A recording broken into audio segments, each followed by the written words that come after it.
Hello mommies, welcome to back my channel tips at home.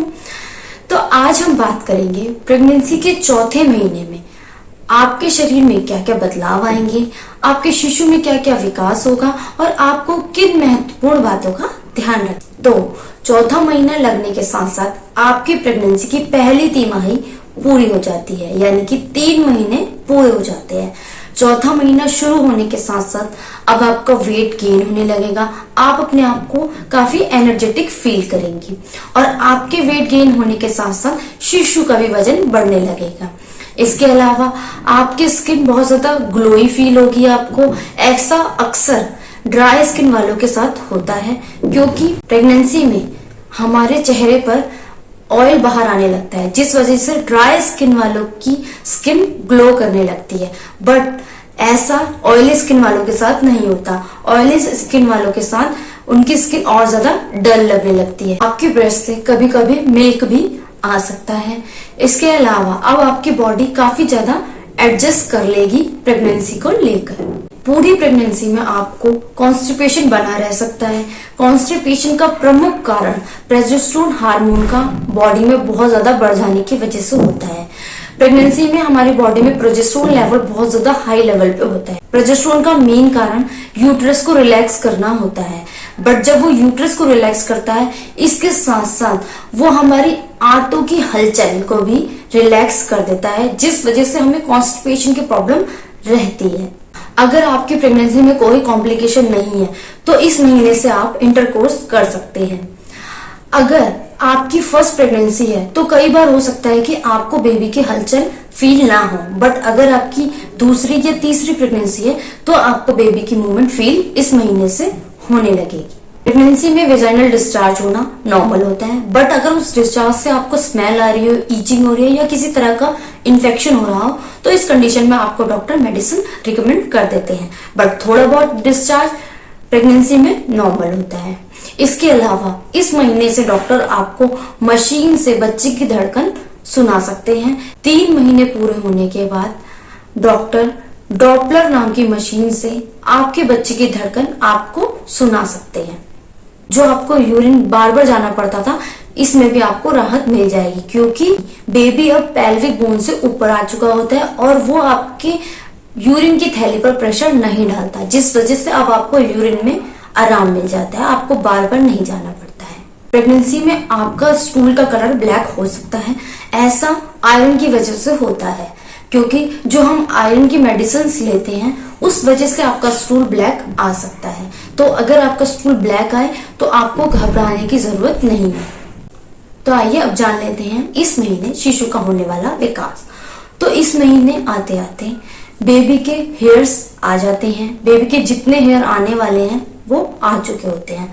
पिछले महीने हमने देखा था कि बेबी के फिंगर्स की पार्टीशन शुरू हो जाती है।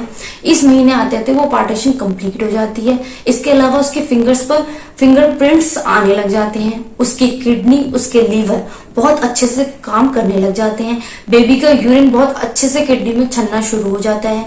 बेबी बहुत अच्छे से सकिंग सीख जाता है, जो आगे चलकर ब्रेस्ट फीडिंग में हेल्पफुल रहती है। इस महीने बेबी की लंबाई 4 इंच से लेकर 5 इंच तक हो जाती है। अगर उसके वजन की बात करें तो 6 ग्राम से लेकर 7 ग्राम तक बेबी का वजन हो जाता है। अब जान लेते हैं कि इस महीने आपको किन बातों का बहुत ज्यादा ध्यान रखना है।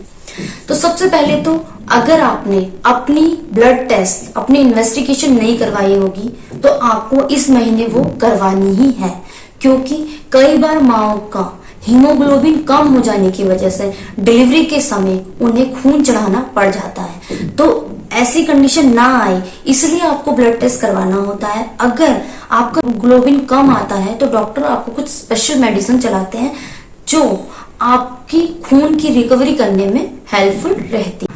जो पिछले महीने आपके फॉलिक एसिड चल रही थी, वो 3 महीने कंप्लीट होने के बाद फॉलिक एसिड की मेडिसिन आपकी बंद हो जाएगी और अब आपको आयरन और कैल्शियम लेना होता है। तो आपको इस बात का ध्यान रखना है कि आपको मेडिसिन के साथ साथ हरी सब्जियां और जो भी आयरन के सोर्स हैं वो आपको बहुत अच्छी मात्रा में लेना है, क्योंकि जो हम आयरन की मेडिसिन लेते हैं वो सिर्फ 10% ही हमारी बॉडी में एब्जॉर्ब होती है, बाकी सारी हमारे यूरिन और स्टूल से पास आउट हो जाती है। इसलिए आपको जो आयरन के सोर्स हैं वो आपको बहुत अच्छी मात्रा में लेने हैं, क्योंकि बेबी को अब आयरन और कैल्शियम की जरूरत होती है। अगर आप उसे नहीं लेंगी तो बेबी आपके बॉडी से सारा आयरन और सारा कैल्शियम चूस लेगा और आपको आयरन और कैल्शियम की डेफिशिएंसी होने लगेगी। तो इसलिए आपको इस बात का ध्यान रखना है कि आपको प्रॉपर मात्रा में आयरन और कैल्शियम की मेडिसिन, इसके साथ साथ जो इनके सोर्स हैं वो भी आपको प्रॉपर मात्रा में लेनी है।